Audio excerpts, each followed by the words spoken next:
Hi నమస్తే welcome to TVR channel.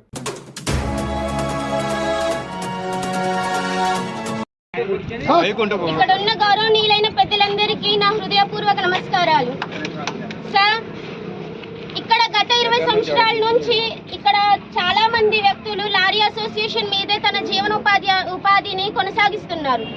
కానీ 2-3 సంవత్సరాల నుంచి బొగ్గు లోడింగ్ అనేది ట్రైన్లకి పోతుంది.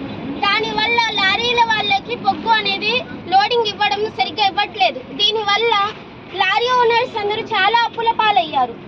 చాలా వరకు వాళ్ళకున్న పొలాలు, ఇల్లులు అన్ని తాకట్టు పెట్టి వాళ్ళ లారీల యొక్క అప్పుల్ని తీర్చుకుంటూ ఉన్నారు. వాళ్ళ యొక్క ఫైనాన్సులు కట్టుకోవడానికి, ట్యాక్సీలు కట్టుకోవడానికి, మరి ఇతర ఇంటి ఖర్చులన్నీ, వాళ్ళ పిల్లల చదువులకి, వాళ్ళ ఇంట్లో ఉన్న ఖర్చులన్నిటికీ వాళ్ళు ఎక్కడి నుంచి అప్పులు తెచ్చి కడుతున్నారు. కానీ ఇదే విధంగా కొనసాగితే వాళ్ళు ఎంతవరకు అని కట్టగలుగుతారు? ఎంతవరకు అని వాళ్ళ జీవనోపాధిని కొనసాగించగలుగుతారు? చాలా వరకు ఇక్కడ చాలా మంది తల్లిదండ్రులు ఉన్నారు. వాళ్ళందరూ వాళ్ళ పిల్లల్ని ఏ రకంగా పోషించగలుగుతారు? కావున